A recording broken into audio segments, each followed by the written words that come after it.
이정은 깊은 고민에 빠져 있었다. 어저에 앉아 있으나 왕이라는 무게는 점점 더 그를 짓눌렀고 그의 귀의 존재는 이제 무서운 현실이 되어 자신을 향해 걸어오고 있었다. 팔척귀에 그리고 아구지 하나씩 맞물리고 있구나. 그는 맹청에 대한 수사를 은밀히 이어가라 명했으나 결정적 증거는 찾기 어려웠다. 조정의 신하들 대부분은 아직 귀를 인정하지 않았다. 미신이 왕좌를 흔들게 둘 수는 없다는 것이 그들의 일관된 입장이었다. 하지만 이정은 알고 있었다.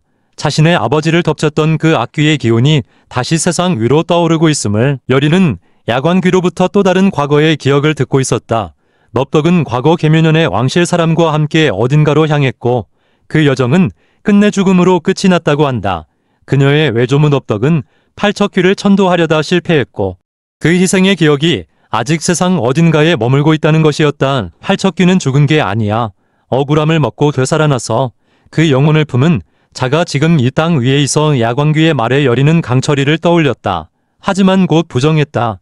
자신을 구한 자, 기후를 제어하던 그가 어째서 그런 악귀와 닿아 있을까. 강철은 자신이 지닌 능력이 서서히 사라지고 있음을 느끼고 있었다. 손바닥 위로 물방울 하나가 떨어졌다.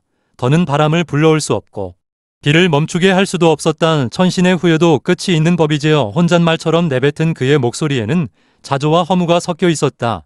인간에 대한 연민은 없다고 생각했지만 여리의 존재는 그런 그의 마음을 흔들고 있었다.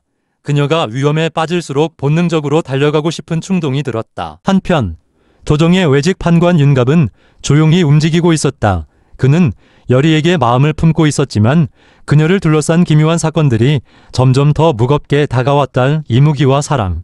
그 둘 사이에서 무엇이 진실인가? 윤갑은 망설였다. 그리고 그 망설임은 결국 또 다른 사건을 불러왔다. 조정으로 들어가는 여리의 길목에서 괴한들이 그녀를 덮쳤고 여리는 손에 들고 있던 은장도로 겨우 버텼지만 중상을 입고 말았다. 강철은 멀리서 하늘을 바라보다가 피냄새를 느꼈다. 비가 다시 내리고 있었고 번개가 멀리서 하늘을 가르듯 내리쳤다. 그의 두 눈이 순간 푸르게 빛났다. 그녀다 망설임도 고뇌도 없었다. 그는 그대로 몸을 날렸고 여리가 있는 저잣거리로 폭풍처럼 달려갔다. 도착했을 땐 이미 늦은 상태였다. 여리는 피범벅이 되어 있었고 곁에선 한 괴한이 칼을 꺼내 들고 있었다. 강철은 무기를 사용하지 않았다. 단지 손바닥을 펼쳐 잊었던 능력에 일말을 짜냈다. 순식간에 바람이 몰아쳤고 괴한은 몇 길 밖으로 날아가 기절했다. 여리는 흐릿한 시야로 강철을 보았다. 너 왜 왔어? 네가 살아있어야 하니까. 이정은 여리를 자신의 곁으로 불렀다. 그녀가 귀를 보는 능력을 지녔기에 이제는 숨길 수 없다는 것을 알았기 때문이다. 팔척귀는 나의 아비를 덮쳤다. 그리고 그때 함께 있던 자 넙덕도 귀에 들렸다는 사실을 나는 지금에서야 알게 되었다. 여리는 조용히 고개를 끄덕였다. 팔척귀는 원한의 결정체입니다. 억울하게 죽은 수백의 혼이 모여 하나의 괴를 만들었어요. 그 원한이 향하는 곳은 바로 이 왕실이다. 이정이 말에 여리는 확신했다. 왕실 내부에 팔척귀를 끌어들인 자가 있으며 그는 여전히 그들의 숨통을 조이고 있다는 것을. 그 시각 영의정 김공희는 풍산과 비밀 회동을 이어가고 있었다. 너에게 준 시신은 이제 죄를 풀어야 할 때다. 팔척귀의 봉인은 오래지 않아 깨진다. 풍산은 미소 지었다. 그리 되면 여리는 팔척귀에게 먹히게 될 것이다. 그 아이는 넙덕의 핏줄이니까. 그리고 왕은 스스로 미쳐 죽겠지. 팔척귀가 그 안에 씨를 뿌렸으니 말이다. 다시 한번 귀의 기운이 궁궐을 덮친다. 이번엔 단순한 홀령이 아닌 검은 형체가 물과 바람을 타고 침입해온다. 그것은 사람도 아니고 완전한 귀도 아닌 중귀였다. 이건 새로운 귀야. 야광귀는 허겁지겁 궁 안으로 뛰어들었고 여리는 의식을 빼앗긴 채 쓰러졌다. 그 순간 강철의 눈이 다시 한번 푸르게 타올랐다. 도망쳐. 여리, 너 지금 능력을 쓰면 괜찮아. 날 믿어. 강철이의 눈빛엔 결의가 담겨 있었다. 그날 이후 그는 바람을 다룰 수는 없었지만 땅과 물 그리고 피의 언약을 바탕으로 여전히 움직이고 있었다. 이무기의 전성은 끝났지만 인간으로서의 강철은 아직 싸울 힘이 남아있었단. 여리는 그 틈을 타 도망쳤고 멀찍이서 모든 걸 지켜보던 윤갑이 뛰어들어 그녀를 품에 안았다. 그 역시 수상한 낌새를 느끼고 따라온 터였다. 다친 데 없어. 지금은 괜찮아. 그때 또 한 번의 진동이 대지를 울리고 이정이 비밀 병사들이 괴한들을 제압하며 진입했다. 현장은 피로 물들었고 살아남은 이는 몇 되지 않았다. 한편 풍사는 김봉인의 밀명을 받고 팔척귀의 혈서를 찾고 있었다. 그 혈서는 귀문이 열리는 정해진 밤. 팔척귀를 불러낼 수 있는 일종의 주술서였다. 김봉인은 이제 모든 퍼즐을 맞춰가고 있었다. 넙덕이 과거 왕실의 금기를 지키기 위해 팔척귀를 봉인했었고 그녀가 죽으면서 그 금기가 풀리기 시작했다는 것을 넙덕의 혈통이 아직 살아있다면 팔척귀는 완전히 부활할 수 있어 풍사는 이미 여리가 넙덕의 외손녀임을 알고 있었고 그녀를 죽이려는 이유가 점차 선명해졌다. 하지만 여리는 단순한 인간이 아니었다. 야광귀가 말한 대로 그녀 안에는 오래전 넙덕이 봉인한 기운이 남아있었던 것이다. 그 무렵 이정은 왕실 내부를 조사하던 중 영의정 김봉인 의서구에서 수상한 기록을 발견하게 된다. 그것은 수십 년 전 계묘년에 있었던 대궐 화재와 관련된 비밀문서였고 그 화재로 넙덕이 죽었다고 기록되어 있었다. 하지만 불씨를 지핀 이는 다름 아닌 당시 왕세자, 즉 이정이 아버지였다는 사실도 덧붙어 있었다. 정자를 위해 넙덕을 희생시키다니 진실 앞에서 이정은 분노했지만 동시에 이해했다. 팔척귀는 단순한 원혼이 아니라 인간의 욕망이 낳은 괴물이었다. 그리고 그 괴물은 왕실의 피를 먹고 자라났다. 이정은 강철과 여리를 다시 불러 모았다. 팔척귀는 이제 다시 깨어날 것이다. 우리가 가진 시간이 그리 많지 않다. 그러나 여리는 묵묵히 고개를 저었다. 아직 한 조각이 빠졌습니다. 팔척귀의 이름을 알아야만 완전히 봉인하거나 없앨 수 있습니다. 이름 없는 존재는 사라지지 않으니까요. 이정은 모든 기록을 뒤져보기 시작했고 결국 왕실의 가장 오래된 고문서고에서 하나의 오래된 사찰 문서를 발견했다. 팔척귀는 원래 인간이었다.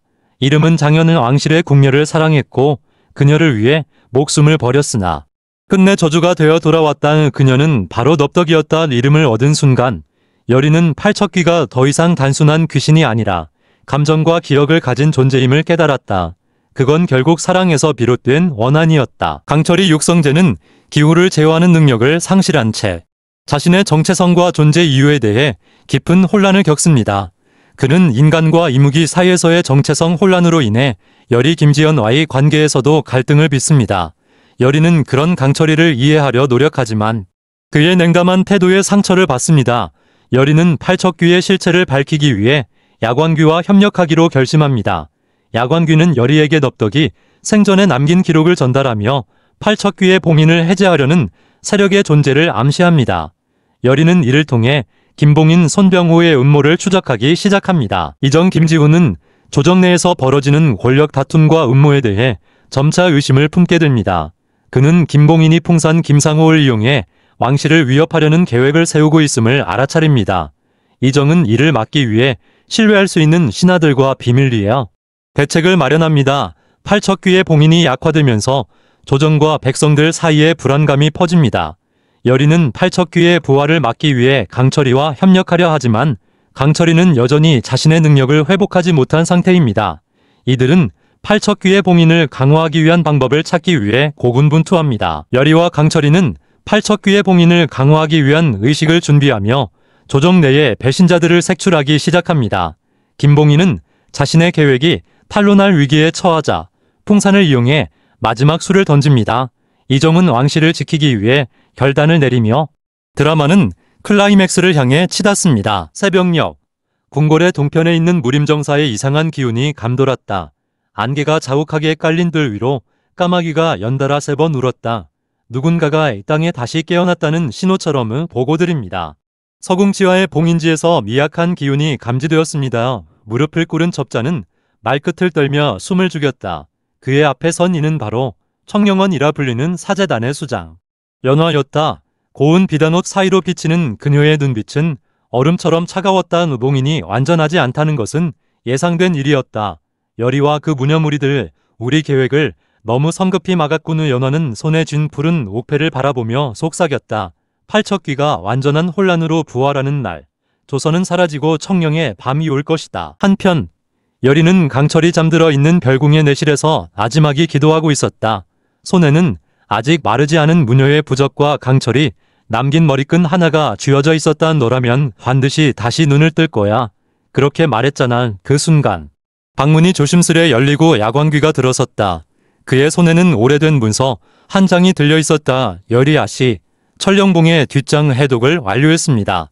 하지만 당신이 알아야 할 진실이 하나 더 있어요. 그 문서엔 봉인을 둘러싼 마지막 비밀이 담겨 있었다. 이무기의 피는 단순히 봉인의 매개가 아니었다. 그것은 태고의 존재들을 깨어나게 하는 열쇠이자 시작이었다는 무슨 뜻이에요? 우린 팔척귀를 봉인한 게 아니었나요? 야관귀는 침묵했다가 낮은 목소리로 말했다. 아니요. 단지 억눌렀을 뿐입니다. 진짜 봉인은 아직 열리지 않은 제2의 봉인지에 남아있죠. 그리고 강철의 피는 그걸 여는 열쇠가 되어버렸습니다. 여리의 손이 떨렸다. 자신이 한 선택이 또 다른 비극의 문을 연 것일지도 모른다는 두려움이 엄습해왔다. 그날 밤 이정은 왕의 비밀 회합에 여리와 야관귀를 불렀다. 왕은 말없이 장검을 손에 들고 창밖을 내다보았다. 침묵 끝에 그는 조심스레 입을 열었다. 내가 왕 위에 오른 이래 단 한 번도 왕좌가 이리 차갑다고 느낀 적은 없었다. 그대들은 이제껏 나라를 지켜왔지만 이제부터는 나도 함께하겠다. 그는 연화라는 이름을 꺼냈다. 오래전 사라진 궁의 무녀이자 봉인의 반대편에 서 있더니 지금 그녀가 조선을 위협하고 있다는 첩보가 입수된 것이다. 이 싸움은 신과 인간의 전쟁이 되었다.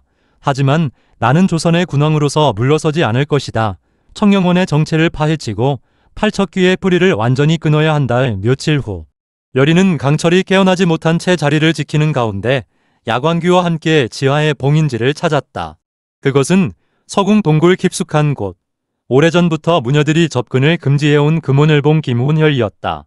돌로 봉인된 문 앞에는 두 개의 심장 모양이 서로 맞닿은 문양이 새겨져 있었다. 그 위로는 흐릿하게 이런 문장이 새겨져 있었다. 죽은 자의 피가 열쇠가 되고 살아있는 자의 혼이 문을 깨우리랑 야관귀가 조심스럽게 말한다. 강철의 피는 죽음과 부활의 경계를 이미 넘어섰습니다. 이제 남은 건 여리아씨. 당신의 혼입니다. 제 혼의 봉인을 완전히 닫으려면 당신의 기억 일부를 봉인 지에 남겨야 해요. 당신과 강철, 둘 사이의 인연이 재단을 완성하는 거죠. 여리는 고개를 숙였다. 이 싸움이 단순한 괴물과의 전투가 아니라 삶의 일부를 포기하는 희생이라는 사실이 그녀의 가슴을 짓눌렀다 같은 시각. 북방의 산악 마을에서는 또 다른 이무기의 흔적이 발견되었다. 마을 주민들이 모두 실종된 채 피와 이상한 문양만이 남겨져 있었던 것이다. 그 문양은 여리의 부적에 새겨진 것과 완벽히 일치했다. 첩자들은 보고했다. 연화는 이미 부활한 팔척귀의 잔류온을 수집 중입니다. 그들을 하나로 모으는 것이 그녀의 목적입니다. 연화는 북방의 폐사에서 한 남성을 데리고 나왔다. 그의 이름은 백화, 강철과 같은 이무기의 후손이자 본래는 사라진 서쪽의 용이라 불렸던 자였다. 드디어 눈을 떴군요. 백화한 그의 눈동자는 차갑고 목소리는 허공을 찢는 듯했다. 연화, 날 다시 깨운 이유가 뭐죠? 네가 가진 하늘의 피, 그게 필요하다. 이제 곧 봉인이 다시 열릴 테니까. 그리고 강철이 깨어났다. 갑작스럽게 찾아온 격렬한 발작 끝에 그는 두 눈을 떴다. 눈동자 속에선 예전보다 훨씬 강한 푸른 빛이 돌고 있었다. 여리는 눈물을 머금고 손을 잡았다. 강철 괜찮아. 그는 힘겹게 고개를 끄덕이며 말했다. 아직 끝나지 않았구나. 내 안에서 뭔가가 다시 움직이고 있어. 그의 몸속엔 팔척귀의 핵 일부가 스며든 상태였다. 그는 봉인을 닫는 동시에 악의 일부를 흡수하게 된 것이다. 야관귀는 그를 바라보며 고개를 끄덕였다. 당신은 이제 이무기를 넘어선 존재입니다. 사람과 신 사이 그 경계를 초월한 자. 다시 모인 세 사람 여리, 강철, 야관귀는 궁궐의 은밀한 천고각에 모여 다음 작전을 논의했다. 연화의 계획은 단순한 부활이 아니었다. 팔척귀의 기운을 퍼뜨려 궁과 백성을 타락시켜 신의 왕국을 건설하려는 것이었다. 그리고 그 시작은 조선 왕실의 정기를 뒤틀어 왕을 타락시키는 의식에서 시작될 예정이었다. 시간이 없어. 그 의식이 시작되면 왕마저 타락해 이 땅은 지옥이 될 거야. 막자 반드시 이윽고 밤 연화는 궁궐 심장부로 스며들었다. 그녀를 따라 움직이는 수십 명의 청령원 무리들. 그들의 눈은 이미 인간이 아니었다. 왕은 천상이단상에서 기도를 올리고 있었고 여리는 몰래 그곳에 다가갔다. 강철은 왕을 보호하기 위해 정면으로 연화와 대치했다. 오랜만이군. 이무기의 핏줄, 이번엔 내 뜻대로 되지 않아. 강철은 손끝에 맺힌 푸른 기운을 느꼈다. 비록 약해졌지만 그는 다시 싸울 수 있었다. 두 사람의 격돌은 천상을 흔들었다. 연화의 검은 기운과 강철의 푸른 번개가 서로를 집어삼키며 뒤엉켰다. 그 순간 여리는 왕 앞에서 천령봉을 다시 펼쳤다. 이 땅의 혼이여 다시 깨어나 이 나라를 지켜주소서. 기운이 솟구쳤고 연화는 절규했다. 아직 아니야. 난 신이 되어야 해. 강철은 마지막 힘을 모아 연화를 제단 밖으로 밀쳐냈다. 그녀는 피를 토하며 멀리 날아갔다. 그녀의 몸속에 남아있던 팔척귀의 마지막 기운은 어둠 속으로 사라졌고 하늘에선 천둥이 울렸다. 전투는 끝났다. 그러나 끝은 아니었다. 멀리 폐허가 된 북방의 사원 거대한 그림자 하나가 천천히 걸어 나왔다. 그 뒤엔 백화가 조용히 따르고 있었다.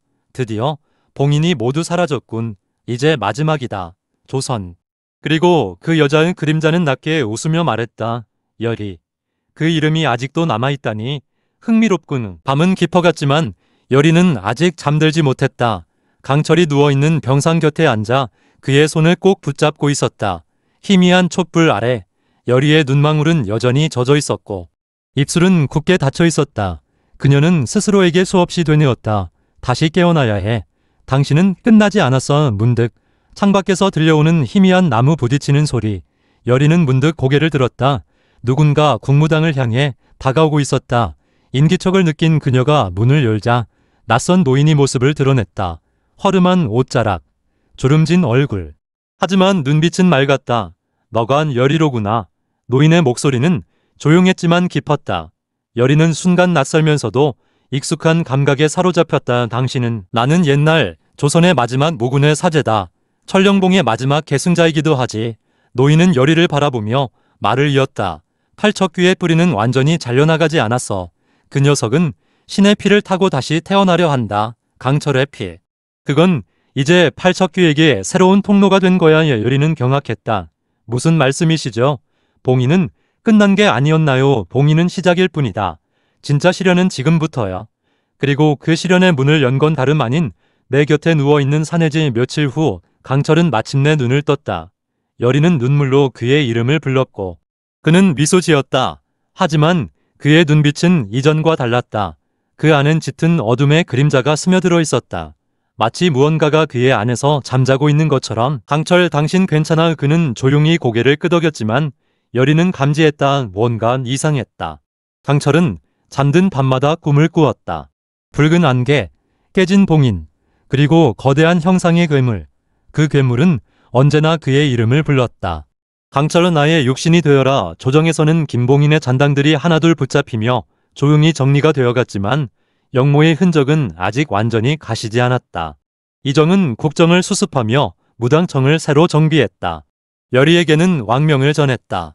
여의, 천령봉의 계승자로서 다시금 봉인의식을 복원할 책임이 있다. 이번엔 조선의 모든 영혼을 지켜야 하오. 여리는 고개를 숙였다. 폐하의 뜻을 받들겠습니다. 하지만 그녀의 마음은 복잡했다. 봉인을 완전히 복원하기 위해선 또 한 번 강철의 피가 필요할 수 있다는 사실. 그리고 이번엔 그 피가 단순한 희생이 아닌 누군가의 육신을 매개로 팔척귀가 되살아나는 통로가 될 수 있다는 것. 그날 밤 여리는 강철과 함께 야광귀의 초가집을 다시 찾았다. 야광귀는 이미 그녀를 기다리고 있었다. 그리고 그 옆엔 놀랍게도 넙덕이의 동생이라는 인물이 서 있었다. 그의 이름은 넙식. 형이 남긴 기록엔 더 많은 게 있어. 팔척귀는 단순한 괴물이 아니야. 그건 하늘과 땅이 불균형해질 때 태어나는 천벌 이하. 야광귀가 말을 이었다. 팔척귀는 인간이 욕망을 먹고 자라. 김봉인 하나로 끝났다고 생각했겠지만 진짜 숙주는 아직 살아있어. 여리는 물었다. 누구죠? 그 숙주라는 자는. 야광귀는 천천히 대답했다. 너일 수도 있어. 강철일 수도 있고. 순간 강철이 눈을 떴다. 그래, 나도 느끼고 있어. 내 안에 무언가 깨어나고 있다는 걸. 검은 달이 뜬 밤. 여리는 여전히 숲속에서 괴한들에게 둘러싸인 채 위태로운 상황에 처해 있었다. 팔척귀의 기운이 배인 자들처럼 눈빛이 죽어 있었고 그들은 마치 누군가의 명령에 의해 움직이는 꼭두각시 같았다. 여리는 한치의 망설임도 없이 손에 들린 짧은 비녀를 뽑아 가장 가까운 이의 손목을 꿰뚫었다. 정신 차려. 사람을 죽이지 마. 하지만 괴한은 아픔도 느끼지 못한 듯 무표정하게 그녀를 다시 덮쳐왔다. 그 순간 갑작스레 검은 안개가 숲을 휘감더니 강철이가 나타났다. 강철은 이전처럼 강대한 기운을 뿜어내지 못했지만 이무기의 본성은 여전히 살아있었다. 바람 대신 그는 땅의 힘을 빌려 발밑에 흙을 솟구치게 만들고 물기를 끌어올려 그들을 넘어뜨렸다.